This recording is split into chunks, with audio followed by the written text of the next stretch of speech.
Yun mga kap, magandang araw. Okay, lilinawin lang natin no, kung ano ba yung clipper, ano ba yung trimmer. Okay, ano ba ang pinagkaiba ng trimmer sa clipper? Okay, and then ano ang pinagkaiba ng trimmer sa detailer? Okay, so yun yung pag-uusapan natin sa video na to mga kap, para lang malinaw. Kasi yung iba, okay, alam niyo naman nag-online selling ako di ba? Ang tawag nila dito malaki. Ang tawag nila dito maliit. Okay? So para lang maging malinaw sa lahat, no. Ito ay clipper, okay? And then ito ay trimmers. And may pagkakaiba pa yan. Dalawang klase yan. Isang beard trimmer at saka isang detail trimmer. Pero for me, parehas silang trimmer, no? So, yun yung pag-uusapan natin. Okay, major difference ng trimmer at saka ng clipper. Yung clipper, syempre, ito yung panggupit natin. Meron siyang lever. Okay, or adjuster, tawag ng iba, adjuster, lever, 'di ba? So, pero ang proper term talaga is lever. Okay? So, ito yung ginagalaw natin para mag-zero gap, mag-close, mag-open. So, malinaw 'yon mga kap, no? Sa major difference ng clipper at ng trimmer, ang clipper merong lever. Ang trimmer wala. Okay? So, wala. Another difference mga kap, no? Ang clipper, mas makapal ang talim. Okay? Makapal yung talim niya. Ang trimmer, mas manipis. Ayan. So, mas manipis yung kanyang talim.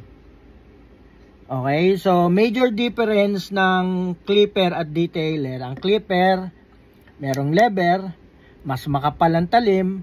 Ang trimmer naman ay walang lever, mas manipis ang talim.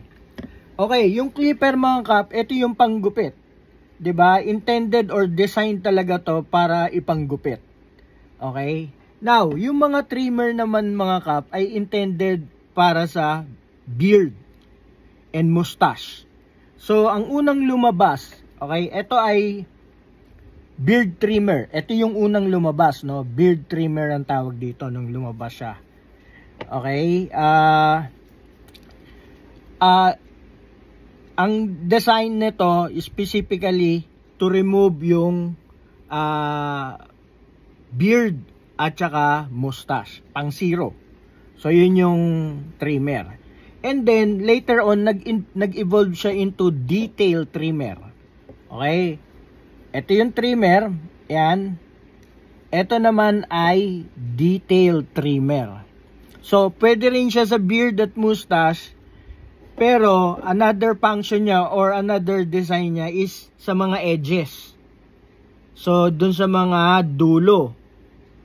And then, pang hair tattoo, pwede rin siya, kaya nga detail So, ipang-detail mo siya. So, pwede rin siya doon sa pag nagki-create ng guidelines, pag nagpe-paid, no? So, basically, nag-evolve yung trimmer from beard trimmer, yan mga kap, nag-evolve siya into detail trimmer. Kung mapapansin nyo, mas medyo malapad na siya, tsaka yung mga dulo niya, mas malapad na rin, and medyo patusok yung ganito niya, no? Kasi, pwede mo na siyang ipang hair tattoo dito 'di ba? So kung napapansin niyo yung mga magagaling sa hair tattoo, ang ginagamit nila is detail trimmer. Okay, so yun lang mga kap, sana nakapagbigay informasyon ako lalo na dun sa mga tropa natin barbero diyan na ito, ang tawag dito hindi malaki, clipper. 'Di ba?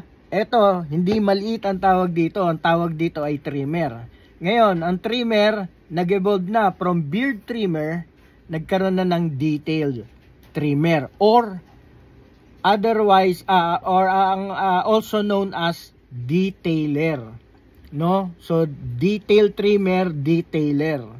Okay? So, yun yung difference nito ng dalawa na to. Sana malinaw na mga kap, no? Sana nakatulong to sa mga newbie. Alam ko naman, yung mga expert dyan, alam na ito, no? Alam na tong pinagsasabi ko rito. Pero dun sa mga newbie lang, and then dun sa mga buyer ng Daddy Barber online store, para lang malinaw sa inyo, no? So, kung meron man pong itong information na binibigay ko ay para lang to, base lang to sa aking pagkakaalam. Ngayon po, kung meron kayong ibang informasyon na alam pagdating dito sa mga pagkakaiba ng clipper detailer, beard trimmer at saka detail trimmer or detailer, paki-comment down below para naman po kumbaga maging malinaw sa lahat ng barbero na nasa Pinas ano ba talaga ang difference ang clipper, detailer, beard trimmer, detail trimmer, detailer. So para sa akin yung detailer, detail trimmer, beard trimmer are all trimmers. So ginagamit sila para sa face. Okay, yung mga facial hair ginagamit sila, no? Pang beard, 'di ba? So yun yung mga functions nung trimmer. Okay, so yun lang mga kap, maraming salamat at magandang araw sa inyong lahat. Pagpalain po kayo ng Panginoon.